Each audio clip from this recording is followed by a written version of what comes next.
Sadiq Khan takes your calls. Good morning, the time is 10:03. I'm Sadiq Khan, the Mayor of London, and you're listening to Speak to Sadiq, your chance to ask me whatever you want within reason on the issues that matter to you.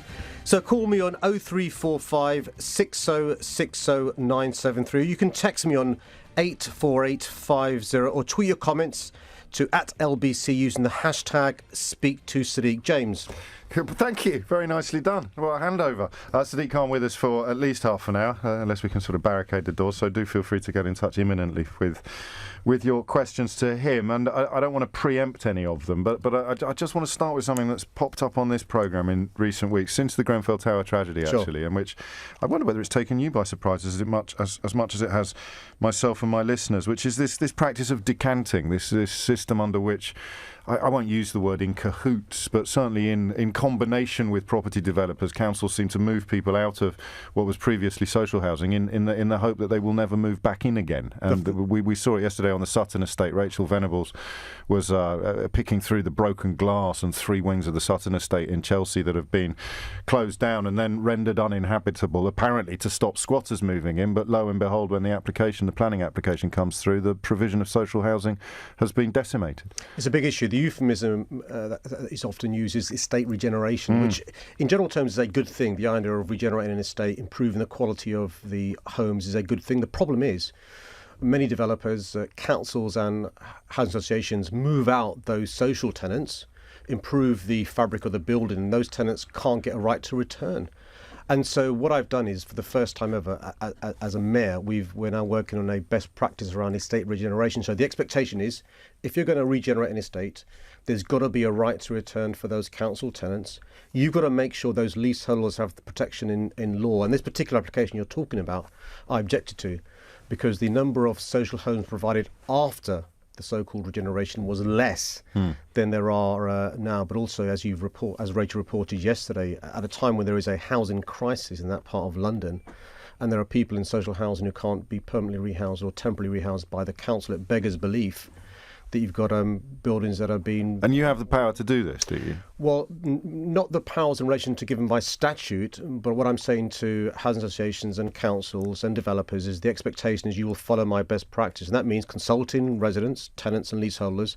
That means making sure there's at least the same number of social housing after the regeneration than there are before, protecting the rights of leaseholders and making sure, in fact, there are more social housing after regeneration than before. And the other thing that I couldn't quite believe my eyes, especially after the way that Jeremy Corbyn was treated after he suggested requisitioning of empty mansions, is I met someone literally living in the shadow of Grenfell in a former council home that he'd be bought, and he was offered £450,000 for it under this regeneration plan and a sort of compulsory purchase order, and has been told that moving back in after the regeneration, if he wanted to buy anything, he'd have to find at least £800,000 even to get through the door. I mean, this is incredible. This is the deportation of the poor, and it is happening on your watch. This is one example of many. It's been going on for the last 10, 15 years across London. Under both governments as well. And that's why we've got a new estate regeneration best practice where we've consulted on it all summer.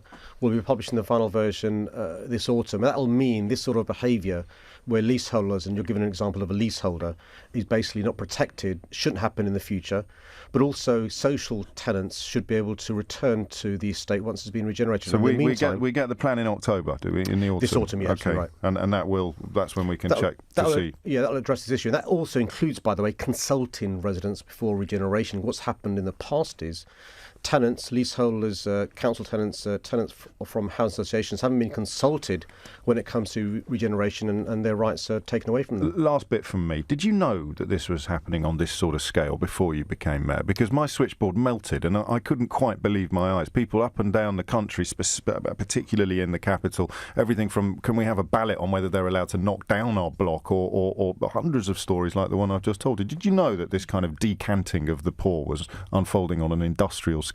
Yeah, I mean, I'm afraid the bad news is it's been going on for years. I did know about it. That's why in the manifesto we set out our plans how we were going to address this. Obviously, the more powers government can give me, the better. But in the meantime, we're not sitting on our hands. We're making sure we work with councils, housing associations and developers to make sure the social fabric of our city doesn't change as a consequence of these so-called estate regenerations. OK, maybe too late for some corners of the capital, but we shall have a good look at that in the autumn. Should we go to the phones? I think the first caller is Noor from Kensington. Noor, I hope I've got your name right. Yes, you have, yeah. Good morning to you. Good morning, Noor. Yes, how are you? Good, thank you. What's your question, Noor? My question, have all the other London Tower blocks been made safe, not to have a repeat of Grenfell? What have you done to reassure people that it will not happen again? I have other questions. I'm just going to take the opportunity, because a lot of the people who are working on Grenfell also are not getting the support. They have been doing... It's a terrible phone line, Nora. I'm going to go with the question that you've asked. Have you made the other towers safe? And what was the other bit of it?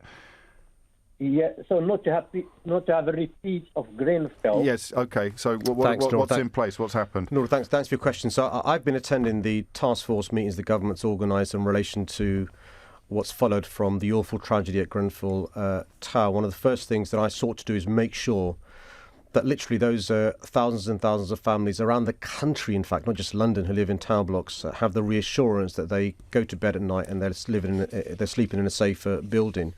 The London Fire Brigade in London have been carrying out safety checks in all the tower blocks in London. Some of them, the responsibility of the council, some housing associations, some private developers, some are office blocks actually, Noor. And the London Fire Brigade have been working around the clock to do these fire checks. They are impartial. They will give recommendations to councils and others. You'll have seen on the media, Noor, Camden, for example, recently asked their residents to leave the tower blocks whilst the remedial work was undertaken because the LFB, the fire brigade, had said the tower block wasn't safe. And by the way, it's not simply cladding or the type of cladding, it's the way it can be installed. It's other maintenance work undertaken by councils and housing associations and developers over years. For example, not making sure the doors self-close, not making sure that the remedial work is fireproof materials rather than plywood and stuff. So those checks are taking place as we speak. I'm reassured from the government that the councils and housing associations have undertaken their checks, but there's also things like halls of residence, hospitals, office blocks, and all those are taking place as we speak. But we've got to make sure we're vigilant because, when people talk about the need to get rid of red tape or the need to reduce regulation or so-called health and safety being an issue, they're talking about, the quality of our buildings being safe and secure. And that's why we've got to make sure we don't allow those who want to cut corners to allow our buildings to be unsafe. Do you think corners are cut on a regular basis? I think they have been in the past, without any doubt. I mean, if you speak to the leader of Camden Council, she will tell you about some of the reports given to her by London Fire Brigade about one of the reasons why they were saying those blocks weren't safe. And what we've got to do is make sure that whether it comes to sprinklers being installed, checking fire alarms, checking self-closing fire doors, when it comes to maintenance work, when it comes to, for example, things being built next door to a tower block that prevent a fire engine having access there, all those things are addressed. And Especially that's as residents often object. It's not party political, this, is it, Sadiq Khan? Because the councils you describe are just as likely to be Labour as they are Conservative. Camden is a Labour council. KNC was a Conservative council. And I think you made the point in response to an earlier question. This is successive governments and successive councils. But I'm afraid we can't allow the words regulation, red tape and health and safety to be always seen in a negative and pejorative way. They're not. They're there for a reason. The next question, I think, is also from Kensington. This is from Jem, and it's from North Ken. Jem, hi, morning. Good morning, Sadiq Khan. As you'll know, there's huge regeneration master plans, the Notting Barn South master plans in the North Kensington area surrounding Grenfell, which are currently on hold for 6 months. What I'd like to ask you is there a way that you as Mayor and the GLA can commit to working with the residents and local affected community to oversee the proper transparent consultation happens by ensuring that residents are involved in the decision-making at all levels and every step of the process, and that regeneration will not be allowed to continue, and this last bit is of utmost importance, that regeneration will not be allowed to continue without the residents' vote? The answer is yes. We will make sure the process is done properly. And the good news is because it hasn't happened already, there are things we can do. I'll give you an example where my hands are tied to an extent. There was a master plan and regeneration around Earl's Court before I became mayor. And I'm afraid because that's in the past, I couldn't get involved. I can get involved in relation to this regeneration. How they consult residents is a matter of discussion, and there are different methods used. Some people suggest balloting, some people via a form of survey, some people suggest going door to door, some people suggest public meetings. It's horses for courses, Jem, and so we'll have to work with the council to make sure we get it right. The good news is, and this is not a party political point, it's just a fact, next May there are council elections across London, and you'll be aware as a local resident, there'll be different parties standing in that election, and it'd be an unwise prospective council candidate who stands for election without promising to consult local residents properly, particularly when it comes to a master plan that can lead to a regeneration, either bringing benefits to the area, or as James alluded to in answer to a previous question, having people deported from the area, exported from the area, which is what nobody wants. What about some form of vote? Because it seems astonishing that you can, in a functioning democracy, you can see your own borough essentially disappear and have no say in whether or not you want the process to begin. I mean, it's what method is used for consulting local residents, and it's horses for courses. It depends how big the cohort is, how big the residents are, how big the estate is, how many people are involved, and Jem, also you'll be aware there are some people who haven't got access, for example, to the internet. So if you just did surveys via the internet, that would be unhelpful. And that's why it's a matter of horses for courses. Sometimes it's going door to door and speaking to residents. Sometimes it's giving, surveys you can use a pen and paper with. Sometimes it's via the internet. Sometimes it's public meetings. And so what's important is the decision makers, whether it's a council or when it comes to things I'm involved in as the mayor, we use the correct methodology to maximise the response from residents. Because the reality is, Jem, you know your community far, far, far better than officers and councils working in the town hall, or dare I say us in City Hall. Yes, I just wondered if we could have your commitment that you will oversee this. Well, I've got no powers to step in. What I can do is make sure the council consults properly. And if, for example, it comes to me for decision, some big plans come to me for decision, I look at process as well. And my New London plan that I'm working on, Jem, part of the New London plan will say my expectation is when it comes to receiving monies from me, when it comes to me giving a green light for permission, is the consultation is done properly. Okay, thank you. Thanks, Jem. Thanks for your call. Before we move on to the next one, with your lawyer hat on, of course, you were a solicitor before going into Parliament. How significant is it that the country's top prosecutor has said that individuals found to be responsible, if they are found to be responsible for the Grenfell Tower disaster, they could actually face personal criminal charge? Well, I think it's very important that the DPP, Alison Saunders, gives that reassurance to local residents. The one thing that's, I think, shocked many of those people from outside the area is the lack of confidence residents have with the establishment. Yes, with justice being done. It's quite incredible. And it's not improved, I'm afraid, with the passage of time. Now, you'll be aware that a few weeks ago, there was talk about corporate manslaughter charges potentially being brought. The problem with that was that leads to, at maximum, a fine to a company. And what local residents want is justice, and that includes if individuals are responsible, and the legal phrase is, gross negligence manslaughter, then they'll have their day in court. And I think Alison Saunders' words yesterday are reassuring to residents, but actually the proof will be in the pudding.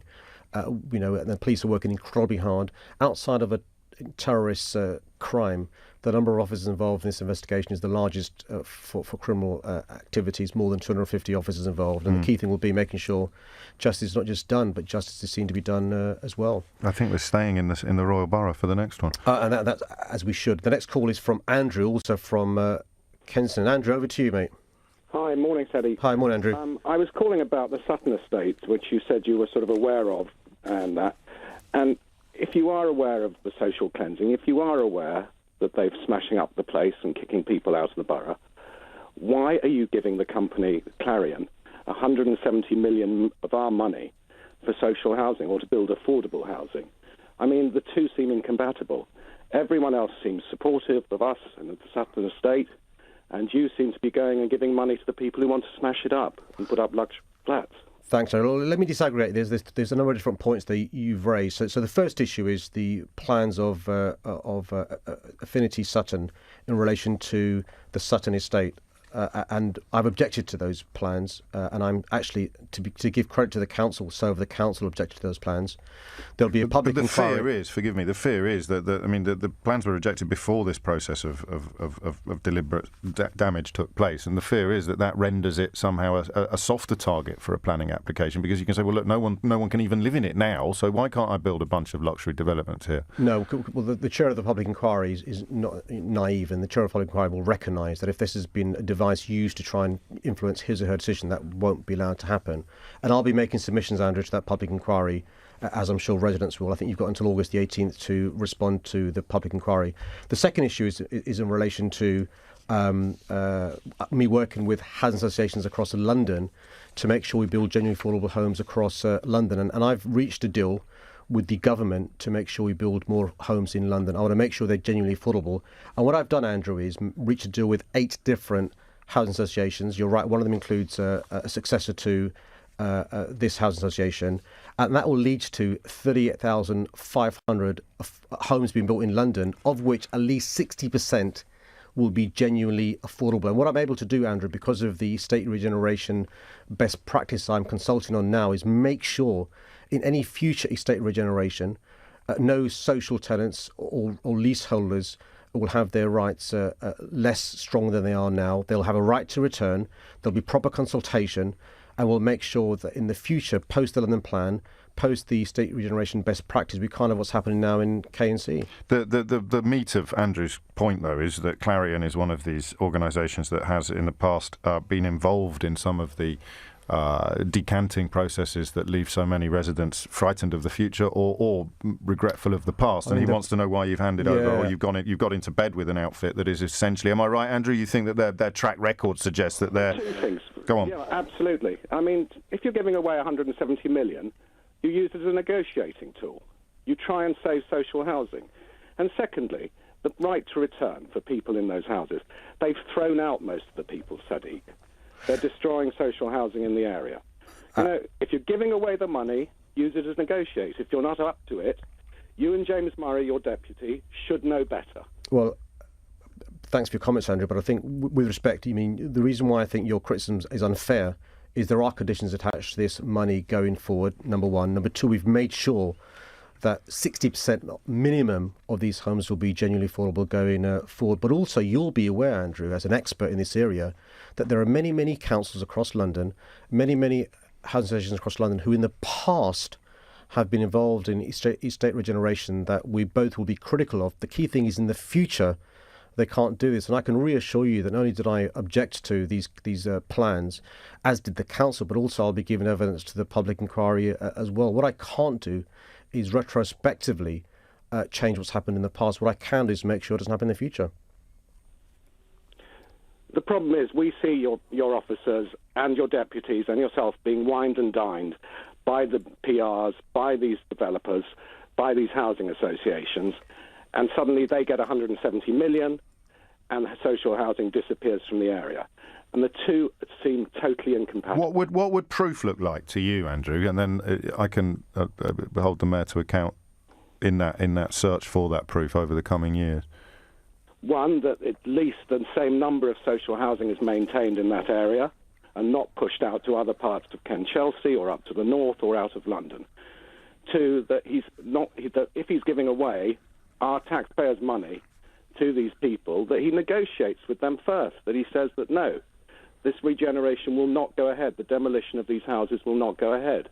I mean, we want to see him supporting Londoners, not acting for the interests of these developers. I think both those conditions are very fair and very reasonable. Okay. And the promise to you, Andrew, is we will make sure that in relation to future estate regeneration, that a number of social homes are not less, they're at least the same, if not more. And secondly, I can tell you this, you speak to the housing association, you speak to the council, you speak to developers, and none of them will say that I'm, easy to negotiate with. And actually, we've negotiated. So over the next few years, by 2021, there'll be 60,000 new homes started in London. Out of those, 60% will be genuinely affordable. And I mean genuinely affordable, either social rent, council properties, and/or London living rent, a third of average earnings, linked to earnings, not market value rent, and/or shared ownership, part by part of it. No mayor in the history of London has been as ambitious as I have, and my New London plan will be the proof that you require. We want to see the proof, though. You talk about ambitious, but we haven't seen anything yet, Sadiq. Well, I've not published a London plan yet, Andrew. So I'll publish a draft London plan towards the end of this year. I'll also publish the final estate regeneration best practice. No previous mayor has had estate regeneration best practice. And wait and see my draft London plan this year. And if you're still unhappy, of course, you can respond during the formal consultation around my London plan.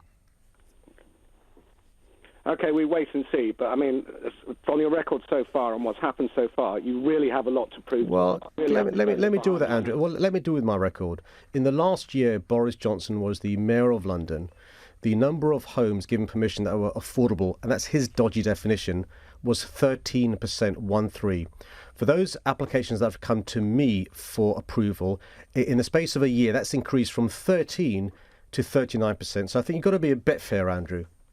Sadiq, I appreciate that I do need to get some other calls on, Andrew. So I'm sorry. No, you carry on, but just be concise. I appreciate you trying. You know, I supported you, Sadiq. I voted for you in the hustings. I voted for you in the election. And if this is the way I feel about how your office is behaving, if this is the way I feel about the way your officers and your deputies are being wined and dined by the developers and by the housing associations who are taking away Londoners' rights, then how do you think the rest of Londoners feel? We want to see some action from you. Well, I'm not sure about the wine and diner. What I do know is that we've got a good deal from the government. We're negotiating with housing associations, councils and developers to make sure we can build the homes we need in London, but it's the right sorts of homes we've got to build. In the meantime, I think you're right to hold me to account in relation to estate regeneration. You're right to be worried about the hollowing out of social housing, particularly in central London, and I think you're right to set me a challenge. And my job as the mayor is not simply to, in real time, to give you the confidence as a Londoner you deserve, but also to make sure that over the next few months and years we build the homes we need, and that's what I want to do, Andrew.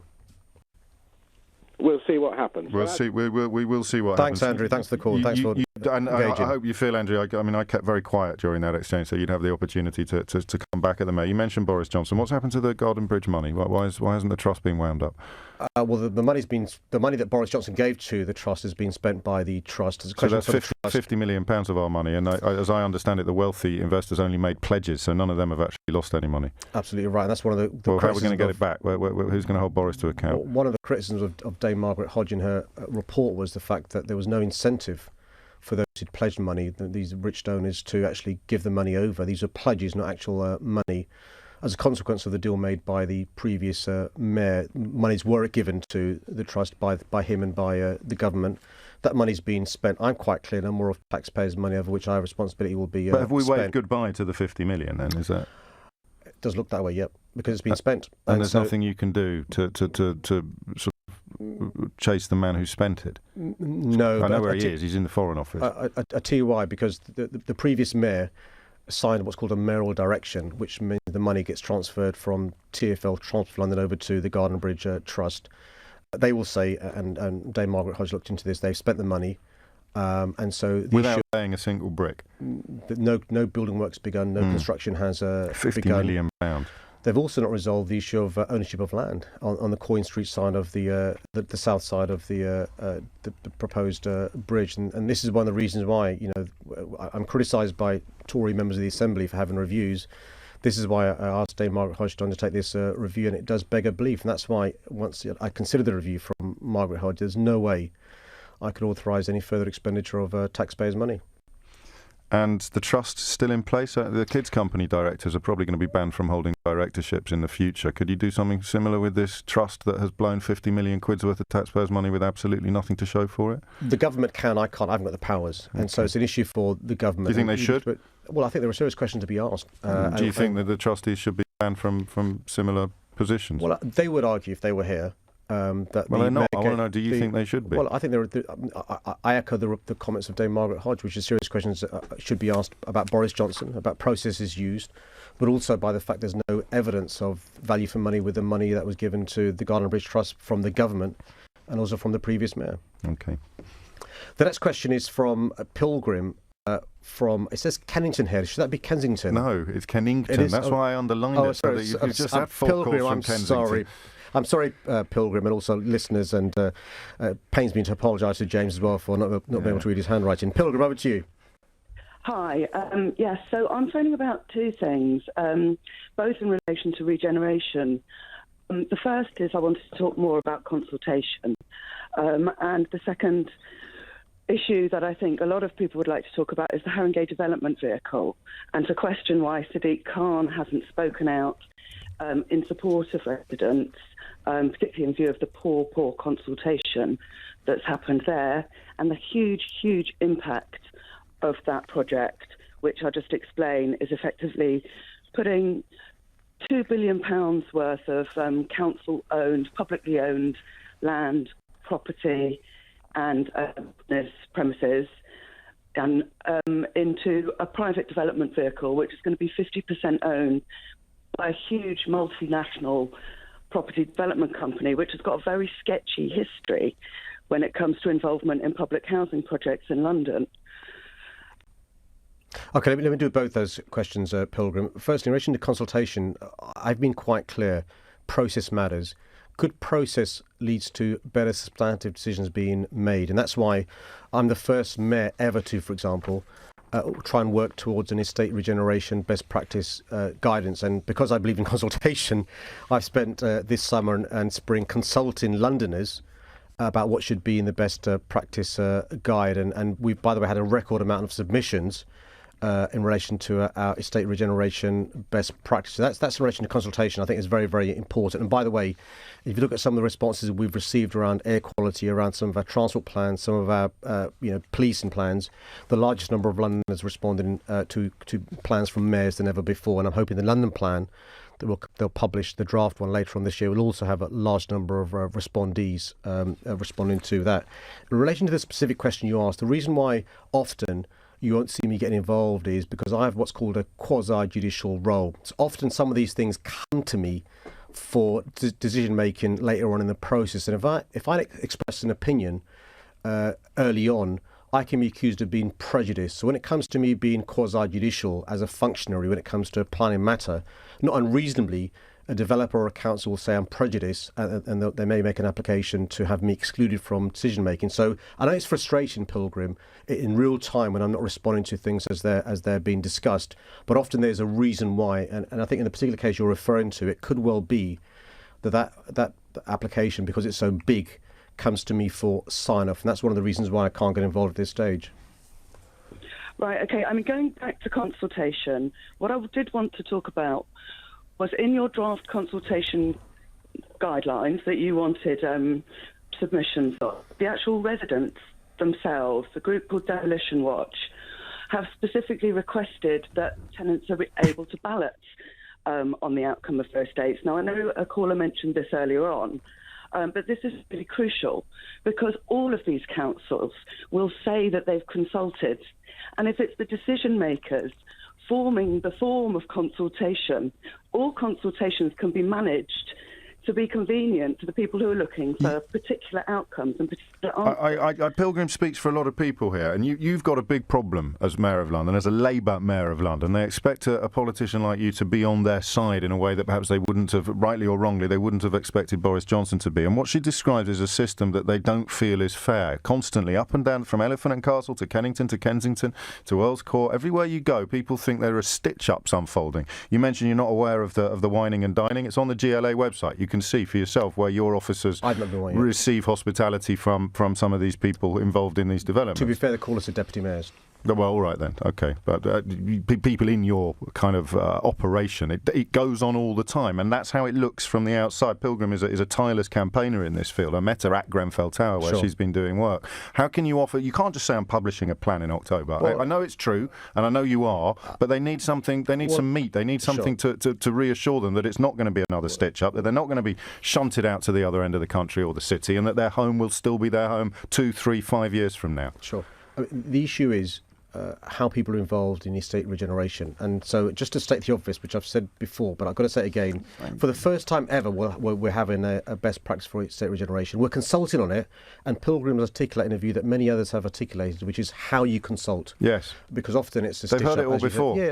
Well, they haven't, because no previous mayor has done this. They've heard the word consultation. They've been promised that the voices of locals will be heard, and then they'd close their eyes for 5 minutes. There's a whopping great penthouse where their flat used to be. Which is why we're consulting on what should be in the best practice. Now, one of the methods that people have said to me they want to be consulted on is by a ballot. Now, what I'm saying is, I think, by the way, I'm not prejudging the outcome of the best practice, which will be published shortly, but one of the ways could well be a ballot. What I don't want to do is have a one-size-fits-all from City Hall. Just give us a date then. When will we be able to say, this is how you get your voice heard? It'll be this autumn. But you're still saying it might be a ballot, it might be this, we'll do a bit of that. But the draft talks about a number of options to the housing association or the council in relation to how they conduct the consultation. So I think what Pilgrim is articulating is it must always be via balloting.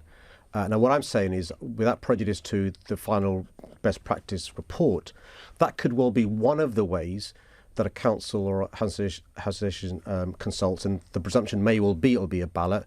We've got to give flexibility, though, for other forms. It could be, for example, surveys. It could be going door to door, because some people may not respond to a ballot. You'll know the turnout when it comes to elections, let alone estate regeneration. So the issue is maximising the response from the residents. That's what I want to do. And that is the plan. What would failure look like? You sit here in November or December of this year, you've published your plan, you've done your consultation, you've got your regeneration master plan in place, and you will look me in the eye and say it hasn't worked if what happens? I'll give you one example of what failure would look like, is if there was an estate regeneration next year and the percentage of residents involved in the decision making was fewer than there was in, for example, the Affinity Sutton one, that'd be failure. Okay, so we're going to start counting. We're going to start looking at the numbers properly. And also you want to see changes and nuances from the decisions made by councils and HAs. Often residents want their estate to be regenerated, but it's how you do it. It's involvement in the decision-making process. There are some examples of good practice that I've seen, some examples of really, really bad practice. Where? Good practice, Islington. Some of the estate regeneration there has been very good. Some of the historic practices in Southwark have been awful. We've got time for one more, I think. The next question, if James gives me the piece of paper, which is on his side, is for Lee from Bromley, not KNC. Lee from Bromley. Hi, Lee. Yeah, good morning, Sadiq. Good morning, James. Hello, mate. Just a quick one. You keep saying about these deals you're doing with housing associations. And councils. Are these... Yeah, oh, you are doing, because I can't see any council houses being built. We are. Good question. Right, I live in the London Borough of Greenwich. They've knocked the Ferrier estate down, which was about 2,500 homes, right? Don't get me wrong, it needed knocking down. 26 years ago, when I put my name down for a council place, it was, I don't get nothing in the Ferrier because it was a dump back then. But now, it's not been rebuilt by the council, it's been rebuilt by Berkeley Homes. And they're knocking them out for £505,000, affordable housing. Now, your big thing was, my old man was a bus driver, pulled his hair. On his bus driver wage, could he buy a £500,000 house? No, and that's one of the reasons why I've changed the definition of affordable housing, Lee. Just remind people what you've changed it to. So, Lee, what it used to be, affordable housing under Boris Johnson was 80% of the market value of a property, right? Which basically, forget a bus driver, even somebody on a good salary like an LBC presenter couldn't afford. And so what we've done now is we've changed the definition. So it's one of three things, Lee. Either a council rent, social rent, and that's the formula is basically manual worker, like bus drivers and those who are manual workers, and or it's a third of average earnings. So it's linked to earnings rather than market value, and it's a third. And so the average earnings in Greenwich is different to the average earnings in Camden, for argument's sake. So it's to recognise that. And the third part of the definition is shared ownership, part by part rent. So you're rightly. That my old man couldn't have afforded to buy a property in 2017 as he could in 1979. The second issue is, though, you're right, we've got to make sure councils start building homes again. So we're giving them monies, your money, by the way, it's taxpayers' money I'm giving them, it's not my own money. I'm giving them your money to help them do so. One of the problems that councils say to me, though, is the difficulty in them being able to borrow money to build homes is a big issue for them. So I'm lobbying the government to change the rules around that. But I'm also helping councils by helping infrastructure. So I'll give you an example in your neck of the woods. So we've made sure, for example, across the river in Barking and Riverside, we have a new extension on the London Overground, and that will lead to good public transport links, which means the brownfield land can be used to build genuinely affordable homes. And people criticise me, you've heard callers this morning, about reaching deals with HAs and councils. Part of the conditions I've attached to them getting that money is, 50, 60, 70, 80% is going to be genuinely affordable. And that's one of the three definitions I've talked about, rather than the con of 80% of market value. It will take time, though, Lee. It will take time. And the phrase I've used, though, is it's a marathon, not a sprint. Why? Because over successive decades, we've not built the number of homes. The right to buy, a great idea on the one hand, the ability to buy your council home, only if you build council homes to replace them. No, cancel that. You're not listening to the point. I am. I think he wants to know why housing associations have to be involved at all. Why can't these properties be built by councils without a middleman, without any money making its way into the pockets of developers? There we go. Brick and mortar and labour, £80,000. You're telling me the council can't get hold of that sort of money? Because we used to. No. Listen, I grew up in the 70s. Everyone I knew lived in a council estate. I knew two people out of about 400 going to two schools that mum and dad had their own there. Everyone else, they lived on Morris Walk Estate, Marion Grave Estate, Woolwich Arsenal Estate. To the point, Lee. Loads of estates. So what has happened to all these estates, and why can't we build more? We're supposed to be progressing. All we seem to be doing is going backwards as a nation. The big thing now is you've got to buy. No, why can't we just have council rent again? It's a very good question. And councils were encouraged to bid for the money, and councils did bid for the money, and councils that bid were successful. Lee, I can't give money to councils that aren't bidding for the money. I'm not really sure what you're going to do. Can you build a house without also having a property built alongside it that a developer is going to make a profit on? So some homes we can, and so some of the developments on TfL land, you'll see, James, is 100% affordable. Some of the land, some of it is 50-50. But what's the difference? I think Lee wants you to tell him what the difference is between affordable and council. So part of the definition of affordable is council. So social rent means council properties, basically. So maybe I wasn't explaining myself clearly, Lee. So some of the new homes that will be built will be council properties. And so some will be council properties.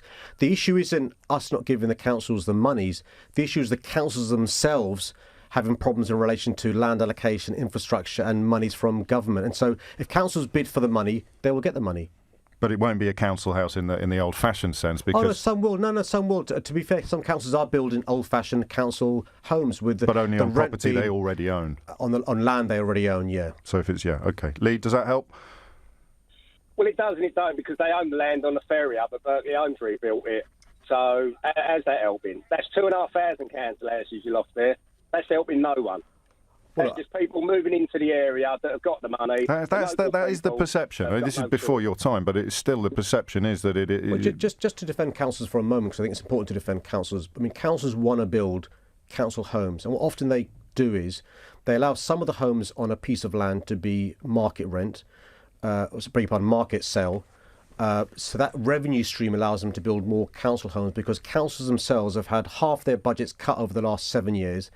They're having to close down libraries, reduce services they provide to the public, and they need revenue streams, Lee, with respect to build these homes. So I'm not going to criticise the council for trying to build also market value properties to sell if that provides a revenue stream to provide other essential public services or to build council homes. And the councils have lost, some councils, half their monies over the last 7 years. I think we're about 11 minutes over time.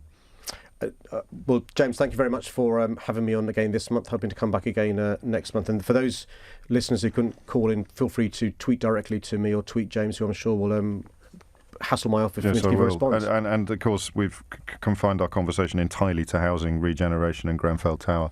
It's a big issue. It's the number one. I mean, housing is the number one issue facing London. I've used the phrase that there's a housing crisis, but also I've explained as well as I can, James, that it took us decades to get to this problem. I'm afraid it'll take us some time to solve this problem, but I'm determined to start the process of fixing the housing crisis. Sadiq Khan, Mayor of London, many thanks indeed. The time is 10:42. This is LBC.